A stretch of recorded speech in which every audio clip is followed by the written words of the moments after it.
শুক্রবার মানে স্পেশাল একটা দিন আর স্পেশাল কিছু রান্না বান্না। সপ্তাহ শেষে এই শুক্রবারের দিনটা যেন একদম ঈদ ঈদ মনে হয়। যাই হোক, আজকে যেহেতু শুক্রবার, সকাল সকাল উঠে পড়ছি আর সকালে উঠে বেলকুনিতে চলে আসলাম আমার এই মাছের অ্যামাজন জঙ্গলে মাছেদের খাবার দিতে। দেখো মাছগুলো কি কিউট। আর আমার বেলকুনিতে না ছোট ছোট অনেকগুলো গাছ আছে, এগুলোতেও পানি দিলাম। আর মজার বিষয় হচ্ছে বেশিরভাগ গাছই পাখির ব্যাংকে বা বোতল কেটে লাগানো হয়েছে, কোনোগুলো আবার বাতিল মগ। বাসার সব বোতল কেটে পাখির ব্যাংকের মধ্যে বা দইয়ের নাড়িতে সবকিছুতে গাছ লাগানো, আর সবই হচ্ছে বেলকুনিতে। তো বেলকুনির গাছগুলোতে পানি দিয়ে সোজা রান্নাঘরে। আমার শ্বশুরাব্বু আজকে হাঁস আনছে, হাঁসের মাংস আমার অনেক পছন্দ। আজকে যেহেতু শুক্রবার, স্পেশাল কিছু রান্না বান্না তো করতে হবে। আজকে বাসায় হাঁস রান্নাই হবে। আমাদের বাসায় সবাই হাঁসের মাংস খেতে অনেক পছন্দ করে, বিশেষ করে হাঁসের মাংস রান্না করার জন্য আমি পেঁয়াজ রসুন সবকিছু দিয়ে দিলাম, গরম মশলাগুলো একটু ধুয়ে দিয়ে দিলাম। সকাল সকাল উঠে রান্না বান্না করতেছি আর খাওয়া দাওয়া করে বিকালের দিকে ঘুরতে যাব। শুক্রবার দিনটা এজন্যই ভালো লাগে। যাই হোক, এদিকে আমি ভালো করে মশলা কষিয়ে নিচ্ছি হাঁসের মাংস রান্না করার জন্য।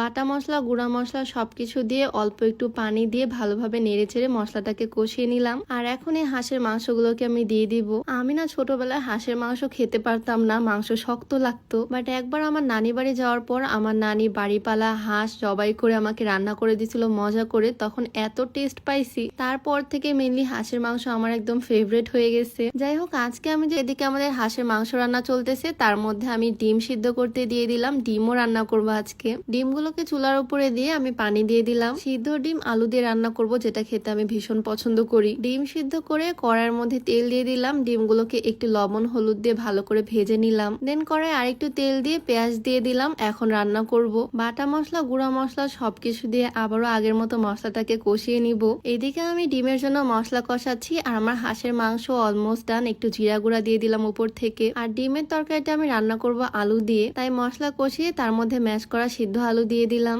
একটু নাড়াচাড়া করে এর মধ্যে দিয়ে দিলাম পানি। এই রান্নাটা ভাজা ডিম দিয়ে করলেও ভাল লাগে, সিদ্ধ ডিম দিয়ে করলেও ভাল লাগে। এই রান্নাটাও একদম হয়ে আসছে। জিরা গুঁড়া দিয়ে দিলাম। জিরা গুঁড়ার ফ্লেভারটা আমার খুবই পছন্দ। আর একটু নাড়াচাড়া করে ঝোলটা কমে আসলে এটা কমপ্লিট হয়ে যাবে। আমার রান্না মোটামুটি কমপ্লিট। ফ্রিজের কোনা একটা মাছ ছিল, তাই ভাবলাম আজকে আমার হাজবেন্ডের জন্য এই মাছটা ভাজি করে দেই। মাছ ভাজা খেতেও অনেক পছন্দ করে, তাই মাছের গায়ে মশলা মেখে এটাকে ভেজে দিব। এই মাছের নামটা যদিও আমি ভুলে গেছি, তবে মাছটা খেতে ভীষণ মজা। তো এই ছিল আমার ফ্রাইডে স্পেশাল রান্না বান্না। দুপুরে সবাই মিলে এগুলো মজা করে খাবো। তো আজকে ভিডিওটা কেমন লাগলো তোমাদের কাছে অবশ্যই কমেন্টে জানিও। দেখা হয়ে যাবে নতুন কোনো ভিডিওতে। সবাই ভালো থাকো, সুস্থ থাকো। আল্লাহ হাফিজ।